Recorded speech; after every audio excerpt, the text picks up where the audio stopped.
هل بسم الله الرحمن الرحيم. الحمد لله رب العالمين، صلى الله وسلم على سيدنا محمد وعلى آله وصحبه أجمعين. أما بعد، نفتتح هذه الليلة بالإجابة على بعض الأسئلة، ثم نشرع في الدرس بإذن الله تعالى. Bismillahirrahmanirrahim. Alhamdulillahirabbil alamin wassalatu wassalamu ala asyrafil anbiya'i wal mursalin wa ala alihi wa sahbihi ajma'in. Di malam ni kita ada yang bertanya soalan, jadi kita buka kelas kita dengan menjawab soalan terlebih dahulu, kemudian baru kita masuk pada topik pelajaran kita, iaitu menceritakan tentang bab puasa. السؤال الأول هل في القول يجوز أن يجمع في الصلاة أقل من مرحلتين؟ أعطيني السؤال. Soalan pertama, adakah dibolehkan untuk satu orang itu menghimpunkan solat dalam keadaan kurang daripada 2 marhalah? بسم الله الرحمن الرحيم. مسافة القصر مرحلتان، ومعناها يومان أو ليلتان بمشي الجمال عندما كانت تمشي في المسافر يمشي فيها مرحلتين، اليوم الأول اليوم الثاني، والمشي معتدل ليس سريع ولا بطيء. فإذا المسافة التي تقطعها الجمال من الصباح إلى المغرب ثم من الصباح إلى المغرب اليوم الثاني، الفقهاء حسبوها 81 كيلو. 81 كيلو هذه مسافة القصر. فإذا كان مسافر 70 كيلو 50 كيلو، هل يجوز الجمع؟ الجمع موجود قول عند الإمام النووي رحمه الله تعالى أنه يجوز الجمع في السفر غير الطويل، في السفر القصير يجوز الجمع ولكن بدون قصر. Jadi yang dimaksudkan dengan 2 marhalah itu, ukuran dia adalah ulama meletakkan 1 ekor unta berjalan selama 2 hari 2 malam. Dan dia tidaklah berjalan begitu laju ataupun terlalu perlahan. Bila mana unta itu zaman dulu ukur dia macam mana, nak tahu 2 marhalah begitu, 2 hari perjalanan unta tersebut. Dan ulama sekarang ini, orang kata ulama yang moden ini menetapkan, mengukurkan lebih kurang yang dibenarkan, dibolehkan untuk jamak qasar itu adalah jaraknya 81 km. Jadi kalaulah satu orang ini jamak boleh untuk kita qasar, pendekkan solat adalah 81 km. Soalan dekat sini, adakah dibolehkan untuk kita menjamak, menghimpunkan solat dalam keadaan kurang daripada 81 km? Jawabnya ada kaul, iaitu Imam Nawawi rahimahullah ta'ala mengatakan dibolehkan satu orang untuk menghimpunkan solat, menjamakkan solat dalam keadaan kurang daripada 81 km tanpa memendekkan, iaitu mengqasarkan solat tersebut. السؤال الثاني كنيسة عنده فلوس ويعطي إلى المصلى، هل يجوز مصلى يستخدم هذا الفلوس لإصلاح المصلى يعني؟ أعطي. Soalan yang kedua, adakah diboleh gereja, ada gereja dia bagi duit dekat surau. Kemudian boleh tak pihak surau ambil duit itu untuk kegunaan surau? أموال الكفار التعامل معهم في البيع والشراء جائز، ويجوز التعامل مع من أكثر ماله حرام. فأكثر أموال الكفار حرام، أكثرها موجود فيها بيع الخمر، موجود بيع الخنزير وغير ذلك. فإذا الكنيسة تبرعت للمسجد، الأفضل المسجد أو المصلى لا يبنى إلا بمال حلال. فإذا فرضنا هم أعطوا إلى المسجد هذا المال، لا ترده لهم. إذا رددته لهم سينتفعون به في الكنيسة، فكأنك تعينهم على بقاء الكنيسة، ولكن تأخذ هذا المال وتصرفه في غير بناء المسجد، لا تبني به مسجد. تنظر إلى طرقات في القرية تحتاج إلى إصلاح، تبني به الطرقات، تصلح به حمامات في الطرق، لكن لا ترده لهم ولا تبني به المسجد ولا المصلى. Di dalam Islam kita dibolehkan untuk berurus niaga dengan orang bukan Islam. Dan orang bukan Islam ini ada kalanya sebahagian ataupun kebanyakan harta mereka daripada sumber yang haram. Kadang-kadang mereka duit itu datang daripada jual beli arak ataupun jual beli hidung bulat tu. Jadi kebanyakan harta mereka daripada sumber yang tidak baik. Jadi kalaulah pihak gereja dia berikan duit kepada masjid ataupun surau, adakah dibolehkan untuk kita ambil? Jawabnya seeloknya kita ambil. Jangan kita tolak. Sebab apa? Kalau kita tolak, boleh jadi duit itu dia guna untuk membina gereja, baiki gereja, seakan-akan kita membantu untuk pembinaan gereja tersebut. Dalam keadaan kita kesempatannya boleh dapat, tapi kita tolak, digunakan manfaat untuk bina tempat ibadah mereka. Jadi kita ambil uang tersebut, tetapi jangan digunakan duit tersebut untuk membina ataupun memperbaiki masjid ataupun surau. Kerana sebaik-baik rumah Allah dibina, tempat solat dibina dengan harta yang halal. Dalam keadaan harta mereka itu harta yang diragui. Jadi ketika itu ambil duit tersebut, dan duit itu kita gunakan kepada satu perkara yang boleh manfaatkan umat Islam secara seluruhannya. Contoh, kita dekat jalan ada masalah, jalan berlubang.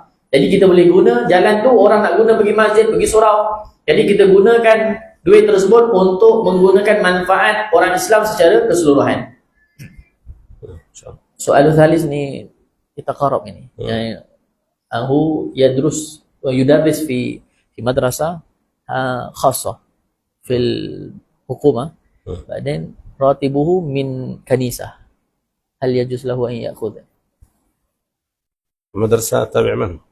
خاص ليس من الحكومة يعني خاص بس تابع من المدرسة؟ ليس كنيسة قليل يعني من كنيسة يعني. لا بس المدرسة تابعة الكنيسة. أيوة لكن هو يدرس مثلا لغة الإنجليزية هكذا.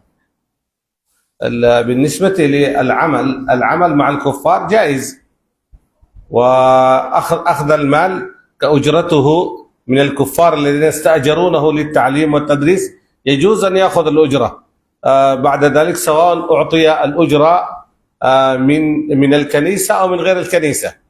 هذا أجرة على تعليمه وعلى شيء بذله، مثل ما تشاهدون الآن كثير من المسلمين والمسلمات يعملون مع النصارى ومع اليهود، ويعملون كذلك هنا في بلادكم مع الصينيين. الدكان ملك للصين كما تشاهدون وتعلمون، هذا ما يسمى دكان 99، وفي بعضها موجود بيع الخمر. إذن هذا المال الموجود أنت عندما تشتري ويرد لك شيء من المال، رد لك شيئا من الذي اختلط ببيع الخمر ونحوه. فالتعامل مع الكافر إذا عملت معه، عملت عامل، يجوز أن تأخذ أجرتك منه، وما دام أنك لست متيقن أنها من بيع خمر أو من بيع خنزير لكن مختلط، ربما من يبيع أشياء حلال، يبيع أشياء مكروه، يبيع أشياء مباح، يبيع أشياء محرمة. Soalan dia, adakah satu orang dia mengajar dekat sekolah swasta? Swasta ni gaji pekerja ni dapat dari mana? Sebahagian dapat daripada gereja, sebahagian lagi dapat daripada sekolah tu sendiri. Jadi adakah dibolehkan bagi pekerja ni ambil duit tersebut? Sebab daripada bukan kata daripada ni lah gereja. Jadi jawapan dia, kalaulah kita dalam Islam, kita ini boleh untuk orang Islam bekerja dengan orang bukan Islam, dan boleh untuk kita mengambil bahagian gaji kita daripada atas usaha yang kita telah kerjakan. Seperti mana sekarang kat Malaysia khususnya, kita boleh tengok ada pekerja yang dia orang Islam tetapi bosnya bukan Islam, dan dalam keadaan dekat kedai tersebut ada pencampuran, ada jual benda halal, ada jual benda haram. Contoh yang paling jelas saya bagi ada dekat Speedmart. Speedmart ni kan ada jual arak. Jadi duit, kadang-kadang duit yang dekat cashier tu ada duit arak, ada duit sekian-sekian, jadi duit haram bercampur dengan duit halal. Jadi boleh tak kita nak ambil duit tu? Kalaulah kita meyakini duit yang kita ambil bukan datang daripada duit arak, itu dibenarkan. Sebab kita berniaga, kita bekerja untuk orang kata apa, barang-barang yang lain. Tetapi kalaulah kita meyakini duit gaji dia dapat tu datang daripada disebabkan arak tersebut, maka itu tidak dibolehkan. Sebab menjual benda yang diharamkan oleh Allah Subhanahu wa taala. وذات مرة سيدنا أمير المؤمنين علي بن أبي طالب كرم الله وجهه رأى الجوع ظاهر على رسول الله صلى الله عليه وسلم، وليس عنده في البيت ما يطعم النبي صلى الله عليه وسلم، فأجر نفسه عند يهودي على شيء من التمر، حتى قيل بعض الروايات أن 10 تمرات، وقيل على رطل من التمر. أجر نفسه. ماذا يعمل؟ ينزح الماء من البئر ويسقي نخل اليهودي، فعمل عملا شاقا وأخذ أجرته من اليهود، أخذ الأجرة. واليهود موصوفين بالقرآن الكريم أنهم أكالون للسحت، السحت المال الحرام، فأخذ هذا الطعام أجرته الذي استفاده من اليهودي وأطعم به رسول الله صلى الله عليه وسلم. فمن حيث العمل مع اليهود مع النصارى يجوز أن تعمل معهم، العمل ليس محرما، ولكن أخذ التبرعات منهم يختلف عن الأجرة، عن أجرتك. التبرعات يحتاط أن تأخذها لتأكلها أو تبني بها مسجدا أو مصلى. Di zaman Nabi SAW ataupun seorang sahabat Nabi SAW, Sayyidina Ali bin Abi Thalib, pernah nampak Nabi SAW zahirnya, pucatnya Nabi SAW ketika itu Nabi dalam keadaan kelaparan. Jadi apa yang dilakukan oleh Sayyidina Ali ketika itu, dekat rumah Rasulullah tidak ada makanan yang boleh dimakan oleh Nabi. Ini Rasulullah pemimpin dalam keadaan untuk hormat, tetapi bayangkan bagaimana keadaan rumah Nabi SAW. Apa Sayyidina Ali buat? Sayyidina Ali pun dekat rumah tak ada makanan. Tapi Sayyidina Ali buat apa? Sayyidina Ali bekerja dengan satu orang Yahudi, yang mana Sayyidina Ali bin Abi Thalib buat ketika itu, dia pergi ke perigi, kemudian ambil air perigi, kemudian gunakan air tersebut untuk menyiram pokok-pokok kurma. Disebabkan pekerjaan tersebut membuatkan Sayyidina Ali bin Abi Thalib dapat upah tersebut Sayyidina Ali bin Abi Thalib belikan makanan dan diberikan kepada Nabi SAW. Menunjukkan dekat sini kita boleh untuk bekerja dengan orang yang bukan Islam, sama ada Yahudi ataupun Nasrani, boleh. Tetapi kita nak kena tahu sumber duit gaji yang kita dapat tu dia beri disebabkan apa? Adakah disebabkan benda yang halal ataupun tidak? Kalau kita yakin benda tu bukan daripada sumber yang haram, kita ambil, tidak ada masalah. Macam mana Sayyidina Ali bin Abi Thalib ambil uang tersebut, dibelikan makanan, kemudian diberikan kepada Nabi SAW. أما باب الورع، من أراد أن يتورع هذا الأفضل لا تأكل شيء من أموال الكفار بشكل عام، سواء كنت عامل أو غير عامل. Tetapi kalau kita nak lebih berhati-hati, kita nak bersifat warak supaya takut ada bahagian benda yang haram masuk dalam badan kita, caranya jangan kita ambil walaupun sedikit daripada duit orang yang bukan Islam. يذكرون في حضرموت قديما أن واحدا من العلماء من السادة على البيت احتاج إلى عملية تقريبا، وإجراء العملية كان في الرأس، ولا يتقن إجراء هذه العملية إلا نصراني من النصارى هؤلاء الذين يعملون في الدول العربية. امتنع. شوف، لا يمكن هو يعمل العملية. قال هل موجود مسلم؟ قال لا يوجد مسلم متقن، غير متقنين، لا يوجد إلا الكافر. قال هذا المكان الذي هو يريد أن يمسه ويعمل لي فيه العملية، هذا فيه كان أبي يأخذني إلى كبار العلماء والأولياء والصالحين، وكلهم قرأوا على رأسه سورة الفاتحة وآية الكرسي وشيئا من القرآن الكريم والأذكار. لا يمكن أن يمس هذا المكان يد كافر، كأنه يزيل بركة من قبله. فبعد ذلك استمر هو يقرأ على نفسه شيئا من القرآن الكريم وواظب على ذلك إلى أن شفاه الله بدون عملية. Ada satu orang ulama di Hadramaut, ketika itu dia diuji dengan satu penyakit di kepalanya, sehingga ketika itu memerlukan kepada pembedahan. Bila mana nak dalam proses untuk membedah, ketika itu jumpalah doktor bedah. Doktor bedah tu dia bukan orang Islam, dia orang Kristian, Nasrani. Jadi ketika itu ulama ini enggan untuk membenarkan orang bukan Islam ini, Nasrani ini, Kristian ini untuk pegang kepala dia. Jadi ulama ni tanya, ada tak orang Islam yang boleh buat pembedahan? Jadi orang Kristian ni kata ada, tapi dia tak mahir, dia tak pakar. Yang pakar hanya orang Kristian sahaja. Jadi apa kata ulama ni, saya takkan benarkan orang yang tangan dia bukan Islam menyentuh kepala saya. Sebab kepala saya ni waktu saya kecil, ayah saya bawa jumpa banyak ulama, dan ulama ni pegang kepala saya, baca Fatihah, baca ayatul kursi, baca ayat Quran dan macam-macam lagi, mendoakan pegang. Ada keberkahan yang sangat banyak. kemudian tangan yang bukan Islam ni nak pegang pula kepala saya. Jadi saya takkan benarkan. Jadi ulama ni pun tak jalankan proses pembedahan. Ulama ini dia berlanjutan membaca ayatul Quran untuk niat syifa supaya Allah beri kesembuhan, dan dia berterusan membaca ayatul Quran sehingga Allah berikan kesembuhan tanpa melakukan pembedahan. مع أنه يجوز المعالجة عند الكافر، ولكن هؤلاء يرون الاحتياط في التعامل مع الكفار. أما الجواز في الشريعة الإسلامية لم تشدد في البيع والشراء والعمل مع الكافر، لم تشدد في ذلك.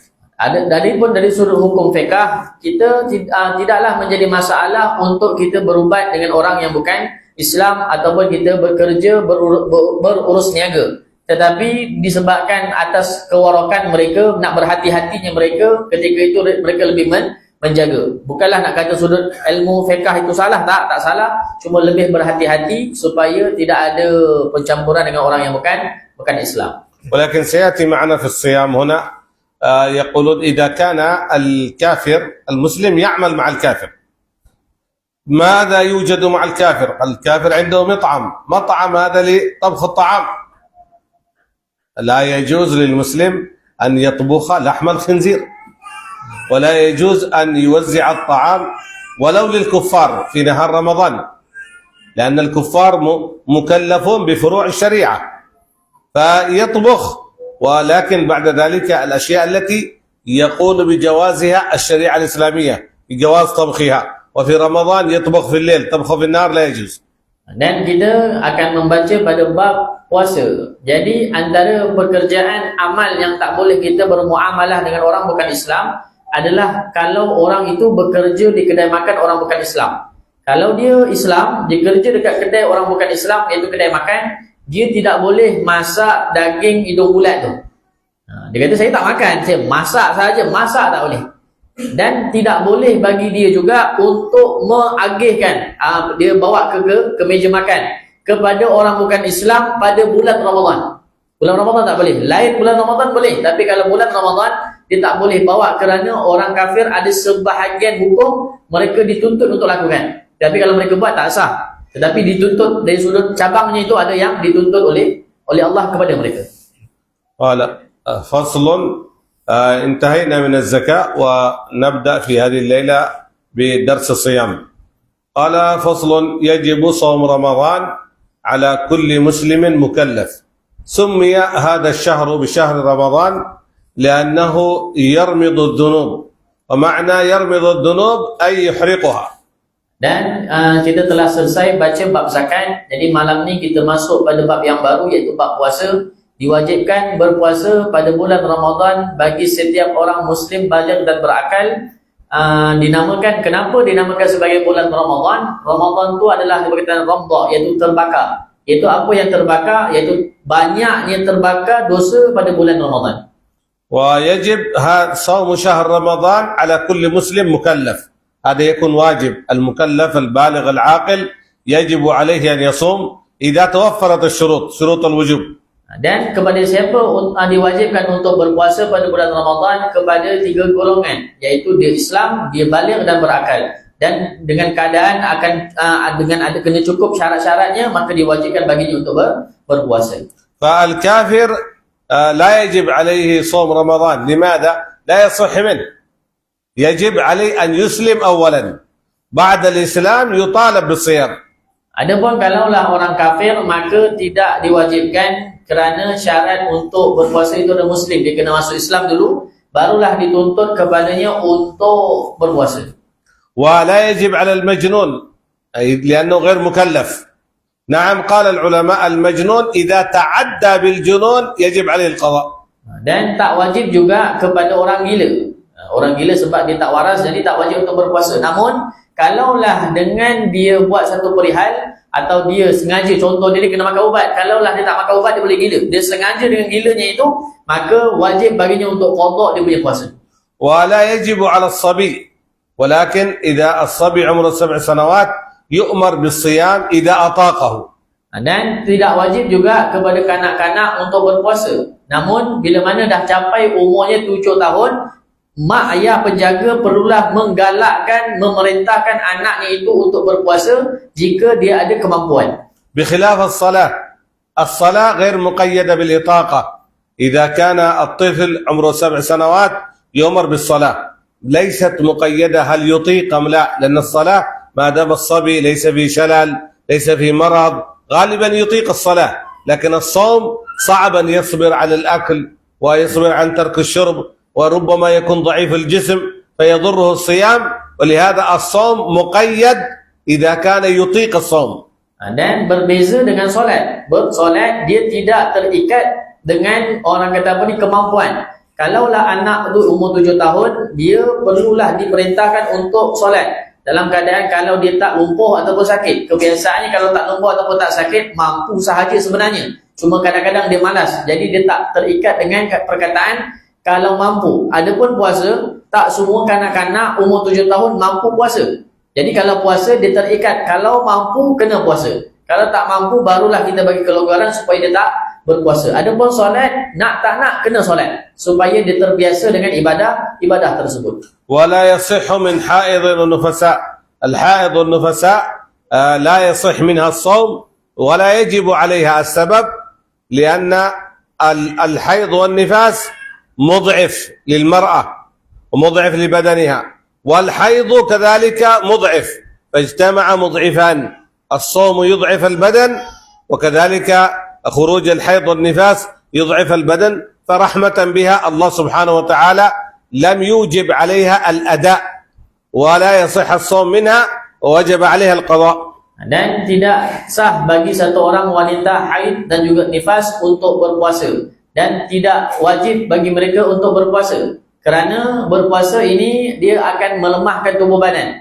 Sedangkan bila mana satu orang wanita keluar darah haid dan juga keluar darah nifas pun juga melemahkan badan. Disebabkan rahmatnya Allah, kasih sayang Allah Subhanahu wa taala kepada golongan wanita, maka Allah mengangkat kewajipan tersebut, tidak diwajibkan bagi mereka untuk puasa. Namun bila mana di luar bulan Ramadan dah selesai daripada haid, wajib bagi mereka untuk mengqadhakan puasa tersebut.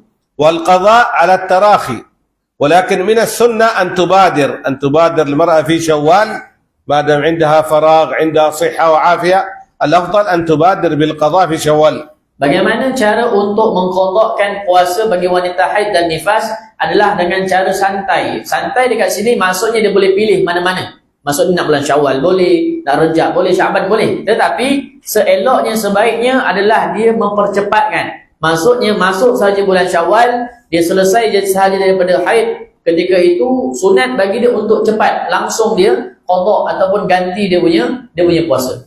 قال ويجوز الفطر لمسافر سفر قصر وإن لم يشق عليه صوم. هل يمكن للمسافر أن يفطر في رمضان في أثناء السفر أم لا؟ قال العلماء يجوز، ولكن بشروط. الشرط الأول أن يخرج من البلد قبل طلوع الفجر، والشرط الثاني أن يكون سفره طويل، الشرط الثالث أن لا يكون عاصي بالسفر، إذا سفره معصية لا يجوز. Dan dibolehkan, harus hukum dia satu orang yang bermusafir untuk dia makan pada siang Ramadan, kerana diberikan kelonggaran bagi orang bermusafir ini untuk dia makan pada siang Ramadan walaupun tidak ada kepayahan di dalam bermusafiran tersebut. Contoh naik kapal terbang nak pergi Kelantan, senang, tak susah pun, duduk dalam ekor senang. Tetapi diberi kelonggaran untuk dia boleh makan pada siang Ramadan. Tetapi dia ada syarat dia ada 3 syarat.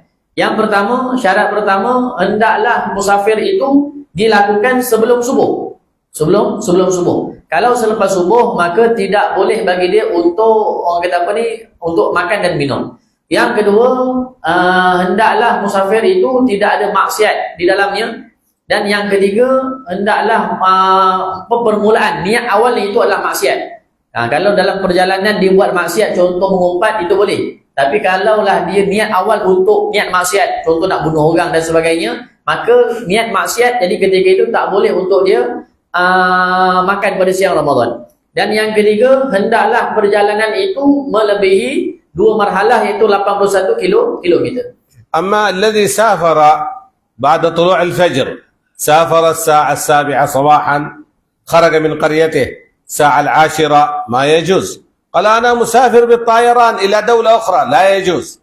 لابد أن تخرج من بلادك، تخرج من قريتك قبل طلوع الفجر. قال أنا قريتي نفسه ساكن في المدينة، ساكن في كولومبور. قريب من المطار، إذا تسحر سحورا مناسبا، ولا يجوز لك أن تفطر بعد ذلك وتستمر ممسك في أثناء السفر. وإن كان في الطيران كلهم يأكلون، أنت عليك بالصبر، صبر إلى أن تغرب الشمس. Dan kalaulah satu orang dia melakukan perjalanan pukul 7 pagi ataupun 10 pagi, jadi perjalanan berlaku selepas subuh, tak boleh bagi dia untuk ada kelonggaran pada dia untuk makan siang Ramadan. Dia kata saya ni pergi jauh ni, bukan kat Malaysia, saya pergi luar negara jauh. Walaupun jauh, perjalanan itu selepas subuh, ketika itu tak boleh bagi dia untuk makan siang Ramadan. Kalaulah rumah dia dekat dengan airport, jadi dia punya perjalanan bila selepas subuh. Jadi ketika mana orang lain tengah makan, dia kena sabar, tak boleh makan. Sebab keluarnya itu selepas subuh. وكذلك إذا سفره قصير، مسافر 40 كيلو، وفي هذه الأيام السفر راحة، مسافر في السيارة، مسافر في الباص، مسافر في وسائل الراحة، ويريد يفطر مباشرة، ربما ساعة وساعتين وصل إلى المكان الذي يريد أن يسافر إليه، ويقول أنا مسافر. أنت مسافر سفر قصير، يحرم عليك الإفطار، والإفطار في نهار رمضان بغير عذر من الكبائر. Dan pun sama juga kalau dia punya jarak dia nak musafir itu kurang daripada 2 marhalah. Contoh dia tempat tujuannya itu 40 km sahaja. Dia dalam keadaan kenderaan dia okey, moga tak ada susah payah untuk dia nak berpuasa. Bila mana sampai di tempat tujuan dia nak makan. Dia orang tanya kenapa nak makan pula? Kata saya musafir. Betul musafir, tetapi jarak itu tak sampai pada 2 marhalah, kurang daripada 2 marhalah. Jadi ketika itu tidak ada keuzuran bagi diri dia. Kalaulah dia tetap makan dalam keadaan tidak ada keuzuran, maka dia telah buat salah satu daripada dosa besar. وإن لم يشق عليه الصوم ما في مشقة ما دام سافر قبل الفجر، وإن كان مسافر بالطيران ما يوجد أي تعب، يجوز له الإفطار. Kalaulah walaupun tidak ada kepayahan langsung, kepenatan langsung, kesulitan langsung dalam bermusafiran tersebut. Contoh dia nak bermusafir ke luar negara, naik kapal terbang dengan ekornya, dengan seresanya itu, dan pergerakannya itu sebelum subuh, maka boleh bagi diri dia untuk makan siang Ramadan. لكن ما هو الأفضل للمسافر؟ هل الأفضل له يصوم أو الأفضل له أن يفطر يأخذ بالرخصة؟ Tetapi mana yang terbaik, kita yang orang bermusafir ni, yang diberi kelonggaran untuk makan ni, mana yang utama? Kita berpuasa ke ataupun kita makan atas kelonggaran yang Allah telah berikan kepada kita? إذا لا توجد مشقة الأفضل أن يصوم. لماذا قال العلماء؟ حتى يحصل فضيلة صيام يوم رمضان. Jadi ulama mengatakan kalaulah musafir itu tidak ada kepayahan, tak ada kesusahan, keletihan di dalamnya, afdalnya adalah kita berpuasa. Kerana ulama mengatakan supaya kita mendapat, orang kata apa, pahala puasa yang dilaksanakan pada bulan Ramadan. لأن الصوم في رمضان يتضاعف ثوابه أكثر من الصوم في غير رمضان. Kerana puasanya di dalam bulan Ramadan, Allah melipat gandakan pahala berbanding di luar Ramadan. وثواب الأداء أفضل من ثواب القضاء. Dan ganjaran pahala dalam keadaan tunai lebih besar berbanding dia laksanakan dalam keadaan mengqadhakan puasa. ثم سؤال للحاضرين: إذا فرضنا أنت مسافر وسافرت من هذه القرية قبل طلوع الفجر، وأنت قال أنا أريد أرتاح في السفر، أشرب آكل، وإن شاء الله في شوال سأقضي، لأن الفقهاء قالوا بالجواز، أنا أطبق العلم. نعم، أنت تقوم بتطبيق العلم ويجوز لك ذلك. إذا صمت في رمضان كم عدد الناس في العالم صائمين نفس اليوم؟ وإذا أنت قضيت في شوال في ذي القعدة كم عدد الذين يقضون؟ إذا أنت تصوم في رمضان يرتفع إلى الله سبحانه وتعالى، ترفع أعمال ملايين بل مليارات من المسلمين، يرتفع عملهم في ذلك اليوم، يرتفع صومهم، فيقبل الله ثواب صيام المقصر، يدخل في صيام الصالحين، ويقبل الله صوم الجميع كرما منه. أما إذا أنت قضيت في شوال هذا لا يقضي إلا الفاطرون والمقصرون، يرتفع صومك مع المقصرين. Dan kalau satu orang ini dia berpuasa di dalam bulan Ramadan, dia contoh dia ni nak bermusafir, dia gerak, dia pun kata dia nak dalam keadaan sangat selesa dalam bermusafirnya itu, dia nak makan, dia nak minum. Jadi dia pun kata, saya nanti puasa ni ulama kata boleh makan boleh minum, tak ada masalah, dan boleh untuk qada di dalam bulan selain bulan Ramadan. Jadi ketika itu dia pilih untuk tak puasa, dan dia pilih untuk tak puasa dan untuk qada di luar Ramadan. Jadi antara kerugian yang dia akan dapat adalah kalaulah dia puasa pada hari itu, jadi amalan-amalan orang berpuasa ini akan diangkat ke langit. Berapa ramai orang Islam berpuasa pada hari itu? Sangat ramai. Jutaan, bermilion orang yang berpuasa. Jadi amalan semua ini diangkat oleh Allah, dan Allah menerima amalan semua orang berkat adanya amalan orang soleh. Ada orang soleh, ada orang yang tak soleh pun puasa, Allah angkat, Allah terima semuanya berkat naiknya amalan kita dengan orang yang soleh. Berkat orang soleh Allah terima amalan kita. Itu kalau puasa bulan Ramadan. Kalau kita puasa bulan selain kita qada yang dibolehkan dalam Islam, contoh kita qada bulan Syawal. Jadi berapa ramai yang qada puasa hari itu? Dalam seluruh dunia ni berapa ramai? Kalaulah ketika itu kita sahaja yang mengqadakkan, kalaulah dalam keadaan banyak kekurangannya itu, tertolaklah dari sudut pahalanya. Sah, cuma dari sudut keberkahan atau pahalanya itu tertolak sebab kita ini tak tahu soleh ataupun tidak. وقال ولمريض المريض يجوز له الإفطار في نهار رمضان. Dan dibolehkan juga, hukum dia harus untuk orang yang sakit untuk makan pada siang Ramadan. ولكن المريض يقول المرض ينقسم إلى قسمين. مرض لو صام الصيام يسبب له ضرر وربما يموت بسبب ذلك أو يصاب بأمراض خطيرة. ومرض متوسط إذا صام يتعب فقط، يتعب ولكن لا يسبب له ضرر. فإذا كان لو صام يحصل له ضرر يجب على المريض الإفطار، ليس يجوز، واجب. أما إذا صام موجود مشقة عليه، موجود تعب، لكن لا يوجد ضرر، هذا يجوز له الفطر ولا يجب عليه. Dan sakit ini dia terbahagi kepada dua. Satu, sakit kalaulah satu orang ini dia berpuasa juga di dalam bulan Ramadan, maka akan mendatangkan mudarat kepada diri dia. Sakit itu akan bertambah ataupun boleh membawa kepada kematian kalau dia berpuasa.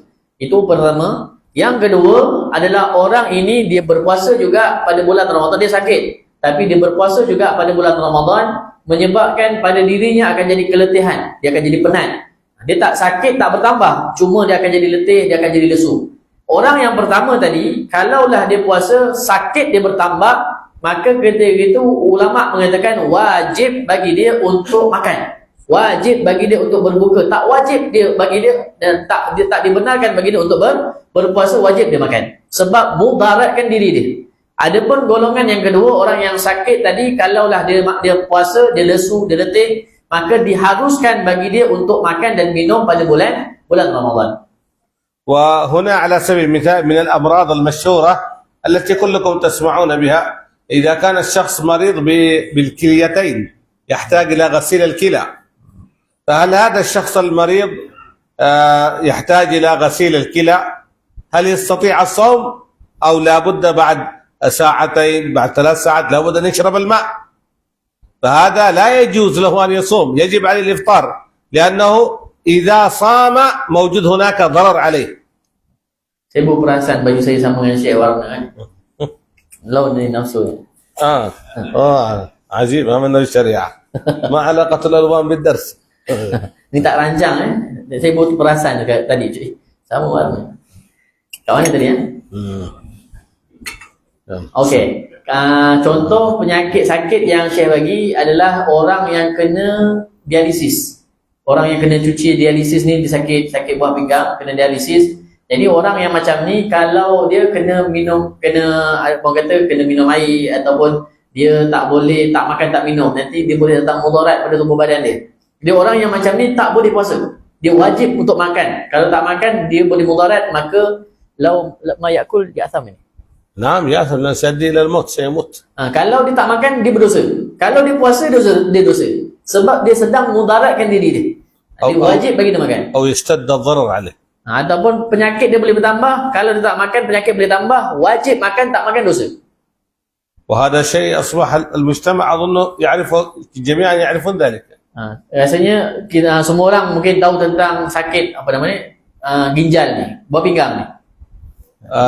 مرض آخر هذا صاحب التنفس يحتاج استخدام البخاخ، إذا لم يستخدمه التنفس عنده ينقطع، فهذا هو يبطل الصوم، البخاخ يبطل، يجب عليه أن يستخدمه حتى لا يموت. يبطل الصوم. الربو هذا شيء. Dan apa nama dia, termasuk juga orang yang asma, jadi dia kena gunakan inhaler tu. Inhaler itu ulama mengatakan dia ada berbeza ikhtilaf ulama. الأكثر يقولون بالبطلان.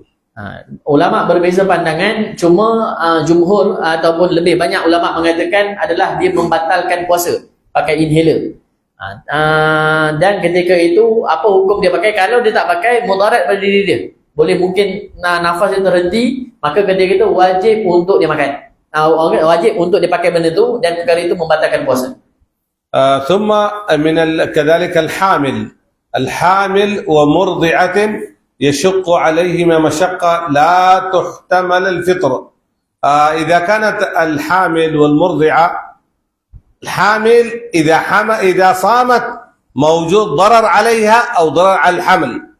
مرضعة إذا صامت ينقطع اللبن عن الولد فيوجد ضرر على الولد أو ضرر فيكون على الولد. المرضعة الضرر على الولد فقط، فإذا هي تصوم لا تستطيع أن ترضع ولدها، ولا يوجد مرضعة أخرى أو لا يوجد لبن آخر حتى يعطى للطفل، فيه مشقة لا تحتمل، يعني مشقة شديدة، يجب عليها الإفطار، وإذا أفطرت عليها القضاء بعد ذلك. Dan kalaulah satu orang wanita yang hamil, dia berpuasa boleh menyebabkan mudarat pada diri dia atau kepada janin dia, dan termasuk juga wanita yang menyusukan anak. Kalaulah dia berpuasa sehingga menyebabkan terputus susu, anak itu tidak dapat susu, dan ketika itu tidak ada wanita lain yang boleh menyusukan anak tersebut, ataupun tidak ada susu formula yang lain, sehingga menyebabkan anak ini tak dapat minum susu, ketika itu tidak boleh bagi wanita yang hamil dan juga wanita yang menyusu untuk dia berpuasa. Wajib bagi kedua wanita ini, yang hamil dan juga yang menyusukan, untuk dia makan ataupun tidak berpuasa, dan ketika itu wajib baginya untuk qada dia punya puasa tersebut. أما إذا كانت الحامل المشقة خفيفة وكذلك المرضع المشقة ليست، لو صامت لا يوجد ضرر، يوجد تعب عليها الحامل وعلى كذلك المرضعة، لا يوجد خشية تلف الطفل، إنما موجود هناك مشقة، هذا الإفطار ليس واجب، الإفطار جائز. Dan kalaulah wanita hamil ini dia berpuasa dalam keadaan tidak ada kepayahan pada diri dia, sama juga dengan wanita yang menyusukan, dia tidak mendatangkan kepayahan kepada anak tersebut, maka kedua orang ini dihukumkan harus untuk dia berbuka puasa. Yang tadi sebab mudaratkan, boleh jadi dia pingsan dan sebagai mudarat kepada janin dan siapa yang mengandung tersebut. Yang kat sini dia tak mudarat pun, dia puasa boleh, tapi dia mungkin penat saja, letih, lesu, jadi tak mudaratkan janin, ketika itu harus untuk dia berbuka puasa.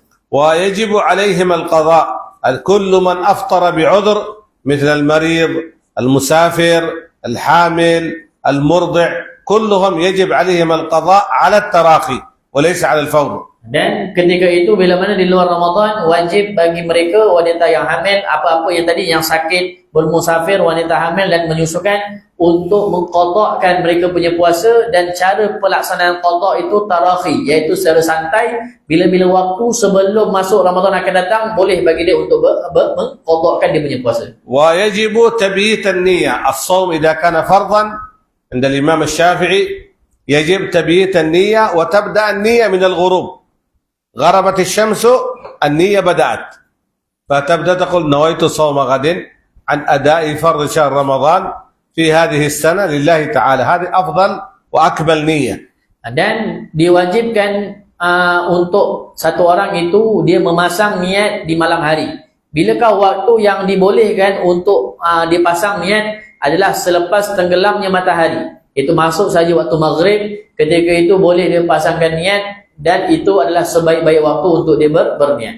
والأفضل في أول ليلة من ليالي رمضان تنوي صيام رمضان كاملا. نويت صوم هذا الشهر لله تعالى، حتى لو نسيت في بعض الليالي نسيت النية يكون صومك صحيح عند الإمام مالك، لأن الإمام مالك يكفي نية واحدة لصوم رمضان كله. أول ليلة لو نويت صح صوم رمضان كامل عند الإمام مالك بنية واحدة. Dan sunat bagi kita untuk niat 1 bulan. Dan pada malam pertama kita niat 1 bulan penuh pada bulan Ramadan, dan itu kalaulah satu orang dia terlupa pada mana-mana malam dalam bulan Ramadan untuk pasang niat, maka puasanya sah kerana dia telah niat sebulan, dan itu merupakan pandangan dalam mazhab Imam Malik. وأما صوم النفل صوم الاثنين الخميس أيام التشريق وغير ذلك من الأيام يمكن أن ينوي صومها بعد طلوع الفجر. Dan adapun puasa sunat, contoh puasa hari Isnin, Khamis ataupun puasa pada hari Tasyrik, ketika itu boleh satu orang dia memasang niat terlepasnya waktu subuh. Selepas terbitnya matahari boleh dia pasang niat. يمكن تنوي الساعة 10 صباحا. Boleh dia niat pukul 10 pagi boleh, tak ada masalah kalau itu puasa sunat. يعني قبل الظهر قبل الزوال قبل الظهر يصح نية صوم النفل. Dengan syarat niat itu berlaku sebelum waktu zuhur masuk. Itu dibolehkan. قالت السيدة عائشة رضي الله تعالى عنها كان النبي صلى الله عليه وسلم يدخل إلى بعض بيوته في وقت الضحى يسأل هل عندكم من طعام؟ قالوا لا ما في، يقول اللهم إني إذا صائم، فينوي الصوم من وقت الضحى. Pernah Sayyidatina Aisyah radhiyallahu taala anha mengatakan pernah Nabi SAW masuk ke dalam salah satu rumah isteri baginda Nabi sallallahu alaihi wasallam pada waktu duha, dan Nabi SAW tanya kepada isteri Nabi, ada tak makanan? Ketika itu mereka mengatakan tidak ada makanan. Kata Nabi SAW, kalau begitu Allahumma, kalau begitu aku berpuasa. وكان بعض الأيام بالعكس، يعني قد يصوم تطوعا ثم يفطر صلى الله عليه وسلم، ولهذا قال الصائم المتطوع أمير نفسه إن شاء صام وإن شاء أفطر، أو كما قال صلى الله عليه وسلم. Pernah juga di waktu yang lain, ketika itu Sayyidatina Aisyah radhiyallahu taala anha menyiapkan makanan, dan waktu itu Nabi SAW sedang berpuasa. Disebabkan ada makanan, ketika itu Rasulullah pun makan makanan tersebut, dan kata Nabi SAW, sesungguhnya orang yang berpuasa ini dia adalah pemimpin pada diri dia. Kalau dia nak berpuasa dibolehkan, nak lanjut puasa boleh, kalau dia nak batalkan pun boleh, tidak ada masalah. Ini untuk puasa sunat. والحمد لله بالنسبة لتبييت النية المساجد عندكم والمصليات بعد صلاة العشاء بعد صلاة التراويح الإمام يذكر الناس بالنية، فهذا التذكير جائز، ولا نقول ويدخل في التعاون على البر، وتعاونوا على البر والتقوى، والتعاون على البر والتقوى مندوب، ويثاب الإنسان على تذكير بعض المسلمين بالأعمال الصالحة. Dan kita dekat Malaysia ada satu adat yang sangat baik yang saya tengok, iaitu selepas solat Isyak pada bulan Ramadan, selepas solat Isyak selesai ataupun selepas solat tarawih selesai, solat witir, imam kebiasaannya akan mengingatkan kepada jemaah untuk niat puasa untuk esok hari. Dan itu termasuk dalam ayat Quran, ta'awun 'ala birri wat taqwa, saling membantu dalam kebaktian dan juga takwa kepada Allah Subhanahu wa taala. Pelakunya itu akan mendapat pahala kerana membantu saudaranya dalam berbuat kebaikan. وكل بلاد تعودت على صيغة معينة في التذكير بنية الصيام. Dan setiap negara ataupun tempat dia ada cara pengingatan kepada masyarakat mereka. أنتم هنا في المسجد الإمام ما هي الصيغة التي تذكرون الناس فيها بالنية؟ Kalau dekat masjid ni, kalau nak niat ingatkan jemaah macam mana niat ni? Baca niat tu ke ataupun niat puasa semua macam tu? Baca. Minta baca niat tu. Baca niat tu.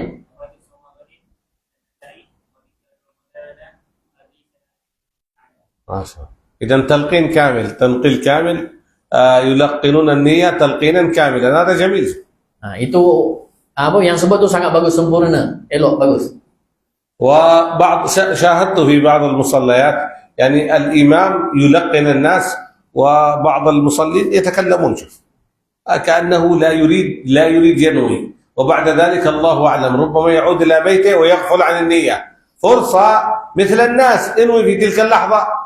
Kadang ada sebahagian orang bila mana imam mengajak ataupun mengingatkan dia talqin kepada jemaah niat puasa, ada sebahagian jemaah menyembang berbuat dalam keadaan dia tak niat. Jadi bila balik rumah tak tahu dia ingat ataupun tak, ataupun dia niat ataupun tak. Jadi dia dah lupa tentang niat. Seeloknya niat sekali dengan imam sama-sama supaya dia buat benda orang kata apa, pasang niat pada malam hari. وبعض الناس يتكلم محاضرة بعد الصلاة في بعض البلدان، وهذا تلقين النية بعد صلاة التراويح بدعة لا يجوز. بدعة عجيب، أنت هكذا تفهم الدين كله عندك بدعة. قل مباح مكروه، أما تنتقل مسيرة إلى تبدع الناس في أن يذكر بعضهم البعض بعمل صالح. Ada sebahagian tempat dia bila mana benda tu tak kena dengan selera dia, langsung sampaikan kepada masyarakat, kata niat imam ajak kepada masyarakat untuk pasang niat baca sama-sama, ini bid'ah. Nabi tak pernah buat pun ajak sahabat untuk niat sama-sama. Zaman sahabat mereka punya hati macam mana, ingat Allah macam mana. Kita ni banyak orang yang lalai. Jadi kita ikut atas perintah Allah, ta'awun 'alal birri wat taqwa tadi itu, mengingatkan. Jadi perkara itu baik, mana datang dia punya bid'ah. ولو ذكر فإن الذكرى تنفع، تذكير بالعمل الصالح، تذكير بنعم الله، يشمل التذكير بأشياء كثيرة جدا. فهذه الأشياء تدخل في بعض النصوص الشرعية. Dan dalam Al-Quran kata Allah Subhanahu wa taala, wa dzakir, ingati, saling mengingatlah, kerana mengingatkan ini mendatangkan manfaat kepada orang mukmin. Jadi peringatan itu tidak datangkan masalah untuk membantu orang membuat ketaatan kepada Allah Subhanahu wa taala. وصحيح أن أيام النبي ومن بعدهم لم يكن ذلك موجود، لأن الناس كان عقلهم قلوبهم مشغولة كلها بالدين. فعندما كثرت غفلة الناس رتب هذا بعض العلماء، لم يرتبه الجهال، رتبوا ذلك العلماء وانتشر هذا الترتيب في البلدان الإسلامية والعربية. Kalaulah dia kata zaman Nabi, zaman sahabat, tabi'in tak pernah buat pun benda ni, sahabat tak pernah ajar, Rasulullah tak pernah ajarkan niat, betul, memang apa dia cakap betul. Cuma kita nak kena tengok kedudukan mereka, hati mereka dengan Allah. Mereka ini kehidupan disibukkan dengan Allah Subhanahu wa taala. Kita ni manusia yang hidup zaman sekarang disibukkan dengan dunia. Jadi kelalaian kita ni lebih banyak nak dibandingkan dengan para sahabat. Jadi yang atur pasang niat ni siapa? Yang ajar siapa? Ulama, bukan orang jahil. Di ulama tahu keadaan umat di zaman sekarang. Jadi untuk membantu kepada ibadah, maka perlu kepada peringatan supaya masing-masing pasang niat sebelum masuknya pada bulan Ramadan.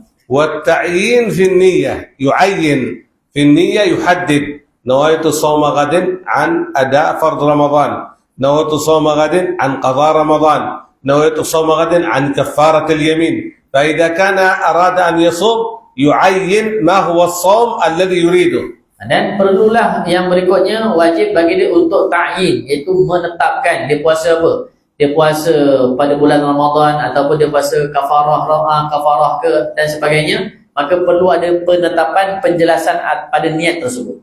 لكل يوم أي كل ليلة يحتاج إلى نية، كل يوم يحتاج نية. Di dalam mazhab Imam Syafi'i perlu niat pada tiap-tiap malam. ومن كذلك إذن الفرض الأول النية، الفرض الثاني الإمساك عن جميع المفطرات من طلوع الفجر إلى غروب الشمس. Syarat yang pertama tadi adalah dia pasang niat, dan yang kedua adalah dia menahan diri daripada perkara yang membatalkan puasa semenjak masuk sahaja azan subuh, masuk subuh sehinggalah masuknya waktu maghrib, itu tenggelamnya matahari. ويقول الفقهاء القاعدة الأصولية القاعدة الفقهية ما لا يتم الواجب إلا به فهو واجب. إذا نحن إمساك من طلوع الفجر، لا تستطيع تتيقن أن صومك صحيح إلا إذا أمسكت قبل طلوع الفجر. ولهذا موجود في المساجد عندكم هنا في ماليزيا يسمون وقت الإمساك، تقريبا قبل الأذان ب10 دقائق ونحو ذلك. فمن أمسك قبل الفجر بدقيقة بدقيقتين ربما يكون صومه غير صحيح. فالأفضل إذا تريد تشرب تريد تأكل احتياط أنك تتوقف قبل طلوع الفجر أقل شيء ب5 دقائق حتى يكون صومك صحيح بالاتفاق. أما قبل الأذان بدقيقة واحدة شرب، الله أعلم صومك صحيح أم لا. Dan ada kaedah usul fiqh mengatakan satu perkara yang ma yatimul wajib, kalaulah ما لا يتم الواجب إلا به فهو واجب. dan tidaklah satu perkara itu dengan, kalau tidak ada perkara ini, perkara wajib itu tak sempurna, maka itu pun termasuk sebagai bahagian yang wajib. Jadi contoh masuk waktu subuh pukul 5 pagi. Contoh masuk 5 pagi, masuk waktu subuh bukan mengikut pada azan. Masuk waktu subuh ni adalah, maksudnya kalau kata contohlah Bilal lambat azan 51 minit, bukan kita kata masuk waktu subuh tu 51 minit tak. Dia bukan bergantung pada azan tapi pada waktu tersebut. Jadi dekat Malaysia kita ada satu, orang kata apa, aturan yang mana ada waktu imsak. Waktu imsak ni dia lebih kurang 15 ke 10 minit sebelum masuk waktu subuh. Untuk lebih berjaga-jaga, dia kena makan dan minum sebelum waktu tu. Tapi kalaulah satu orang dia makan contoh pukul 4.59 atau 4.58, belum tentu, wallahu alam, sama ada puasanya sah ataupun tidak. Boleh jadi waktu tu dah masuk waktu subuh, boleh jadi. Sebab ukuran masuk waktu subuh adalah dia bergantung kepada, kalau kita tengok dekat langit, cara dia ada cara nak tengok dia tu. Kita bimbang, kita makan, memang kita tengok, oh lagi 5 minit, lagi 2 minit nak azan, dia pun cepat-cepat minum, cepat-cepat makan. Boleh jadi dekat luar dah masuk waktu subuh. Jadi ketika itu dia telah makan dan minum pada siang Ramadan. Jadi dah batal dia punya puasa. Untuk lebih berhati-hati, kalau nak makan dan nak minum, nak sahur, kena makan dan minum lebih elok 5 minit sebelum masuk waktu subuh. Kalau dia makan selepas daripada itu, dikhawatirkan dia makan di dalam waktu subuh. Sebab ukuran waktu subuh bukan pada azan, tetapi pada waktu azan. Ini hanya penetapan bantu sahaja. Okay? وبعض الناس متأثر بما يسمع في القنوات وما يسمع من أقوال بعض الدعاة والعلماء، حتى أن بعض العلماء يطبق ذلك أمام الناس في شهر رمضان بالحديث الذي رواه الإمام البيهقي رحمه الله تعالى، يقول: إذا طلع الفجر والإناء في يد أحدكم فليتم شربه، فيصير الأذان يؤذن وهو يشرب. لماذا؟ قال: أو اللقمة في فمه يستمر يبلع اللقمة. قال: لماذا؟ تطبيق للحديث: إذا طلع الفجر والإناء في يد أحدكم فليتم شربه. هذا الحديث قال العلماء يتكلم عن الفجر الكاذب، ليس عن الفجر الصادق. وبين الفجر الكاذب والصادق ما يقارب 7 دقائق أو 10 دقائق تقريبا. Dan dalam sebuah hadis yang mana ada sebahagian ulama ataupun sebahagian ustaz-ustaz ni, dia mempraktikkan di hadapan masyarakat. Dalam sebuah hadis yang diriwayatkan oleh Imam Baihaqi, dinyatakan ketika mana telah terbitnya fajar, maka ketika itu kalaulah di tangan kalian ada air ataupun cawan, dalam cawan tu kita tengah minum air, maka kata Nabi SAW, maka sempurnakan, habiskan air tersebut. Jadi ada sebagian ulama dia ataupun ustaz ni dia praktikkan benda ni. Kemudian kenapa buat? Sebab Nabi beritahu kalau terbit fajar, dekat tangan ada, tengah azan ni, dekat tangan kita ada cawan, habiskan, selesaikan. Jadi sebenarnya hadis ini menceritakan tentang fajar qadhib. Kalau kita belajar nanti bab fiqh, saya sudah lepas bab tu, kita ada fajar, 2 fajar. Satu nama dia qadhib, satu lagi sodik. Yang betul-betul masuk waktu subuh ni adalah fajar sodik, fajar yang benar. Yang qadhib ni bukan. Jadi kalaulah naiknya fajar kadhib, ketika itu boleh untuk kita minum, habiskan, selesaikan. Yang tak boleh kalau fajar sodik tak boleh. Kalau kita minum juga boleh batalkan kita punya puasa. ثم قال رحمه الله تعالى: إذا الإمساك عن جميع المفطرات. من المفطرات قال الإمساك عن الجماع، فإذا جامع أهله أو أمته في شهر رمضان فعل كبيرة وبطل صومه ووجبت عليه الكفارة العظمى والقضاء. Dan kalau antara yang syarat yang kedua, dia kena tahan diri dia daripada melakukan perkara yang boleh membatalkan puasa. Antara perkara yang membatalkan puasa adalah bersetubuh. Kalaulah orang ini bersetubuh dengan isteri dia ataupun hamba sahaya dia, maka ketika itu wajib baginya kena kafarah dan wajib baginya untuk qada. وكذلك الإمساك عن الاستمناء إخراج المني بيده أو بيد غيره يبطل الصوم. Dan perlulah perkara yang membatalkan puasa juga adalah mengeluarkan air mani sama ada dengan tangannya ataupun tangan orang lain. Ketika itu wajib bagi dia untuk mengqada'kan, batal puasa. أما إذا خرج منه المني بالاحتلام لا يبطل صومه عند الإمام الشافعي وبطل صومه عند المالكية. Dan kalaulah satu orang itu dia mimpi basah sehingga keluar air mani, ketika itu dalam mazhab al-Imam Syafi'i perkara itu tidak membatalkan puasa, adapun dalam mazhab Imam Malik perkara itu membatalkan dia punya puasa. والاستقاءة من مبطلات الصوم الاستقاءة وهي تعمد إخراج القيء يدخل إصبعه إلى فمه لكي يتقايا يبطل الصوم. Perkara yang membatalkan puasa juga adalah sengaja dalam untuk memuntah, dia muntah. Kalau muntah, dia sakit, dia muntah tanpa sengaja, itu tak batal. Tapi kalau sengaja muntah, itu membatalkan puasa. إذا كانت الاستقاءة للضرورة Kalaulah ketika itu dia sengaja muntah sebabkan darurat, adakah batal puasa? ما مثال الضرورة؟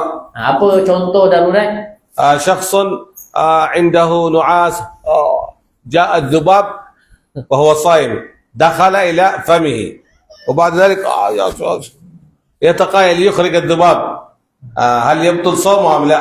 Contoh gambaran saya bagi, satu orang dia bulan Ramadan ni dia gantuk, dia menguap. Waktu dia menguap tu lalat lalu masuk dalam mulut dia. Jadi dia pun nak dia pun korek dia punya mulut untuk keluarkan lalat tersebut. Dia pun muntah sebab korek mulut. Jadi batal tak puasa tersebut? Dia yang korek mulut dia sendiri.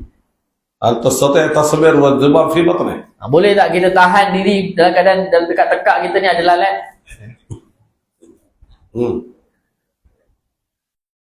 إن صبرت واضح، لكن إذا ما صبرت مباشرة يريد يخرج الذباب هذا الصوم بطل ولكن لا يأثم، لا يوجد عليه إثم. Kalau kita boleh sabar, kita boleh telan, itu jelas lah. Dengan duduk kat tekak, dia tekak, dia pun telan senang, diam dalam perut, itu jelas. Tapi kalau dia tak mampu nak tahan, maka boleh dia korek dia punya mulut, dia muntah. Perkara itu membatalkan puasa, tetapi dia tak berdosa. Sebab tidak ada cara lain dengan cara tersebut, tak berdosa tetapi batal dia punya puasa. تقول الحمد لله على نعمة الإسلام. الآن في بلاد الغرب يأكلون الحشرات، مطاعم لطبخ الحشرات، يأتي وجبة الغداء ما شاء الله صحن كله حشرات. هل هؤلاء بني آدم؟ حتى الحيوانات لا تفعل ذلك. بعض الحيوانات لا تقبل أن تأكل حشرات. Kita Alhamdulillah, Allah Subhanahu Wa Taala pilih kita lahir dalam keadaan Islam, duduk dalam negara Islam, sekitar kita semua Islam. Dalam keadaan Allah tahu apa yang terbaik, apa yang tak baik pada diri kita. Ada sebahagian negara bukan Islam, makanan mereka adalah makanan yang tak dilayak dinamakan sebagai makanan. Kadang-kadang mereka makan orang kata apa ni, lalat. Makan lalat, makan serangga. Dalam keadaan ada sebahagian haiwan pun tak makan serangga. Dia geli dengan haiwan tu. Haiwan pun geli dengan haiwan. Ini kan manusia, ada akal Allah kurnia, tetapi tak guna makan serangga yang boleh mudaratkan pada diri mereka. والإمساك عن الردة نسأل الله سبحانه وتعالى العافية والسلامة فإذا ارتد الصائم بطل صومه.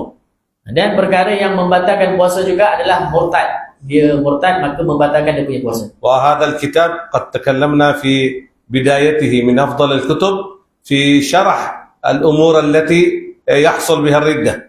Dan kitab yang kita belajar ni sebelum ni pada awal kitab ada menceritakan tentang murtad. Ada bahas tentang murtad.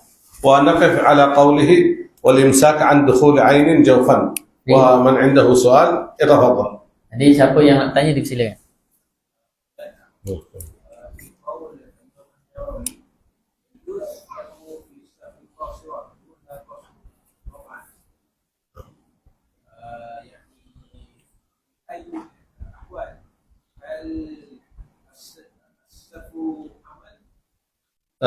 مثلا على سبيل المثال هو مسافر إلى العمل، عمله يبعد عن بيته 30 كيلو 40 كيلو، ويمكن يجمع جمع تقديم العصر مع الظهر أو يؤخر الظهر للعصر حسب عمله، وهذا يناسب كثير من بعض البلدان كما في سنغافورة. تجد مشددين عليهم في أوقات الصلاة، فيحتاج إلى هذا القول الذي ذكره الإمام النووي رحمه الله تعالى، وإن كان سفره ليس سفر قصر. Soalan apa? Tak dengar.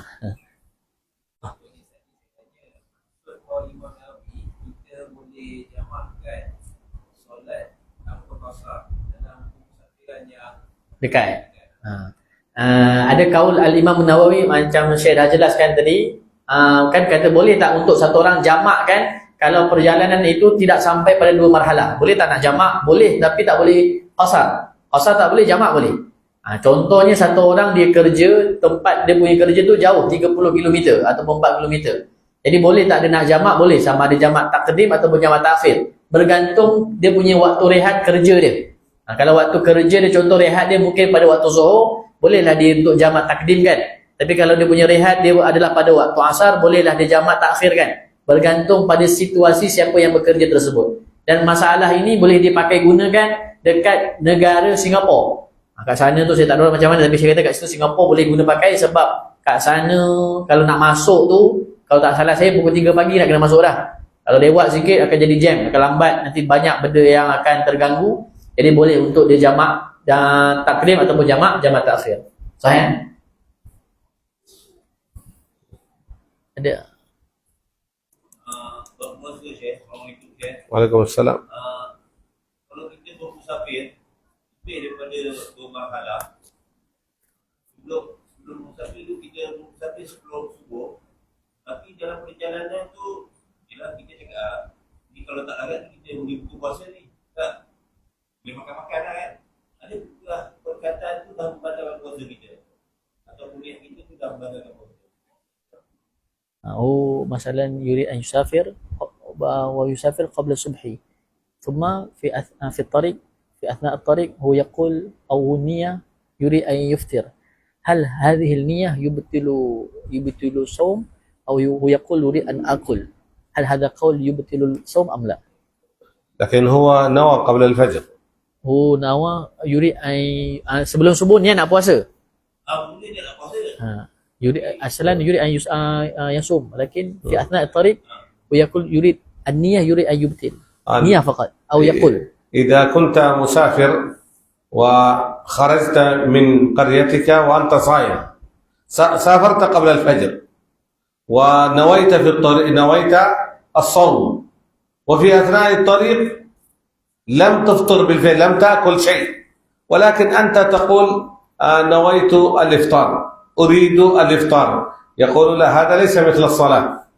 الصوم لا يبطل إلا بفعل الأكل، إذا أكل أو شرب. أما إذا نوى أن يأكل، نوى أن يشرب، هذه النية لا تبطل الصوم. Soalan dia, kalau satu orang ni dia nak musafir jauh, kemudian dia ikut syarat iaitu musafirnya lebih daripada 2 marhalah, tak ada maksiat dan pergerakan itu berlaku sebelum subuh. Niat nak puasa dah, tetapi di tengah perjalanan dia ada niat untuk makan, ataupun dia kata rasa macam tak larat nak makan lah rasanya, dia kata macam tu. Jadi adakah perkataan ataupun niat itu membatalkan dia punya puasa? Betul soalannya? Jawapannya adalah puasa dengan solat ada sedikit perbezaan. Kalaulah di dalam solat dia kata dia nak batalkan dia punya solat, dia cakap macam tu dalam hati, dia batal dia punya solat. Adapun kalau puasa, percakapan itu dan niat itu tidak membatalkan puasa sehinggalah dia makan ataupun minum. Ada perbuatan makan dan minum barulah membatalkan puasa. Tetapi kalau baru sahaja ada niat ataupun cakap nak makan, perkataan itu dan niat itu tidak membatalkan puasa. Oh ya. خلاص.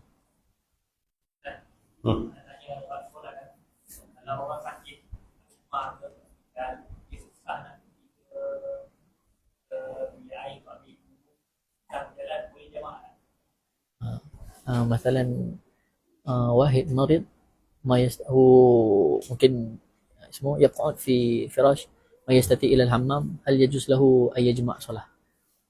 المريض يجوز له الجمع عند الإمام النووي في مرض قول قوي وجلي اختاره حمد ويحيى النووي.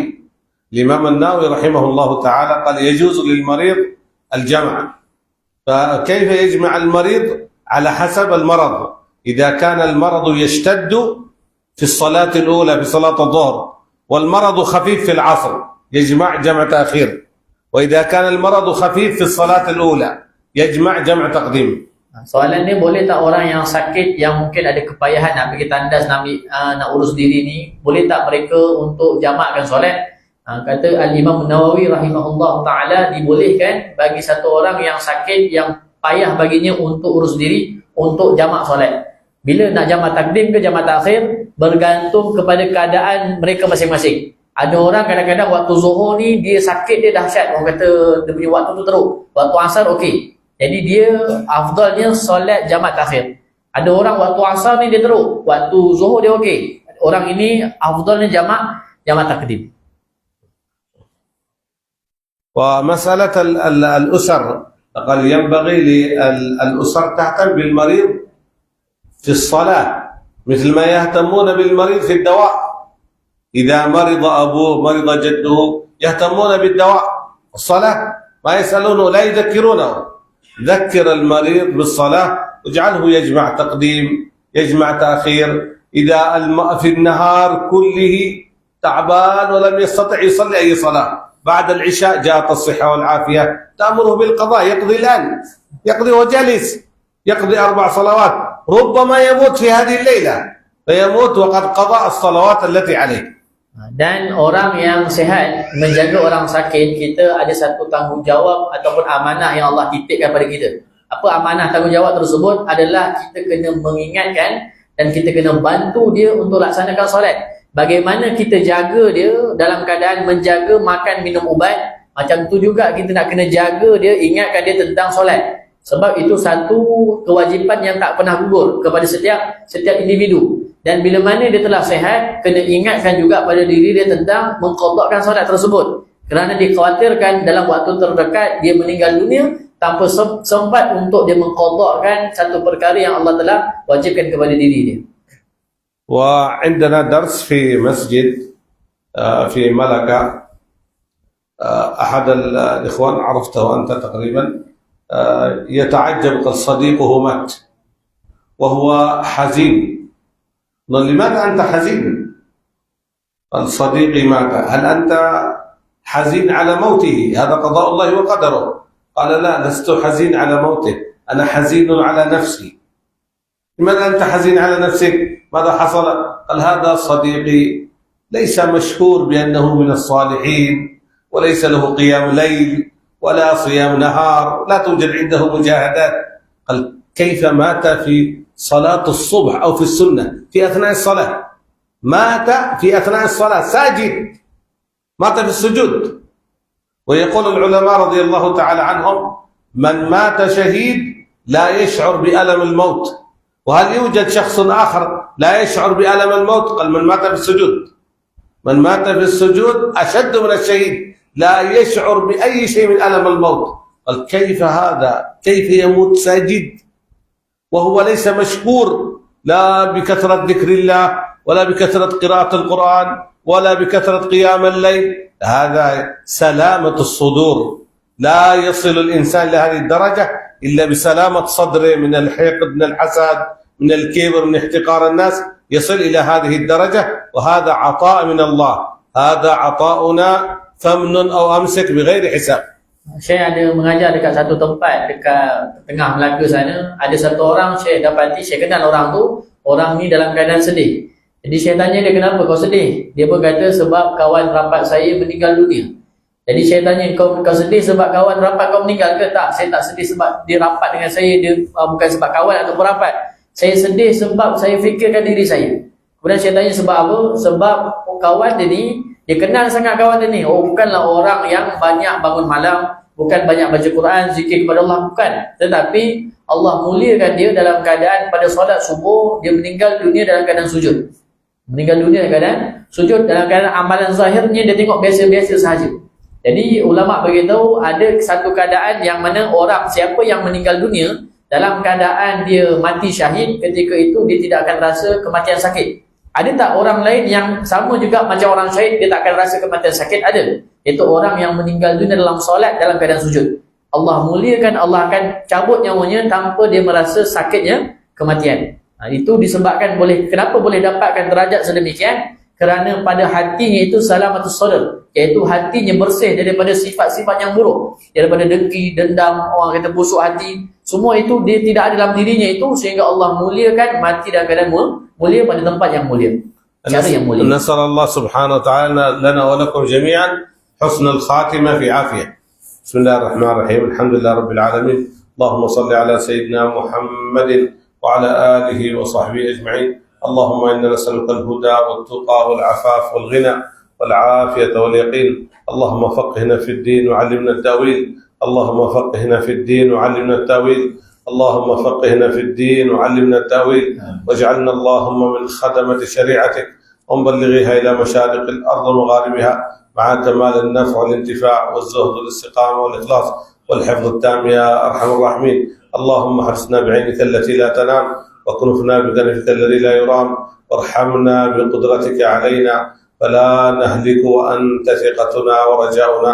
ربنا اغفر لنا ولإخواننا الذين سبقونا بالإيمان، ولا تجعل في قلوبنا غلا للذين آمنوا ربنا إنك رؤوف رحيم. ربنا آتنا في الدنيا حسنة وفي الآخرة حسنة وقنا عذاب النار. واختم لنا ولآبائنا ولمشايخنا ولمعلمينا ولجميع الحاضرين بحسن الخاتمة وحسن السابقة بعد طول العمر في طاعتك ورضاك، وأنت راض عنا في خير وعافية. صلى الله على سيدنا محمد وعلى آله وصحبه وسلم. الفاتحة. أعوذ بالله من الشيطان الرجيم. بسم الله الرحمن الرحيم. الحمد لله.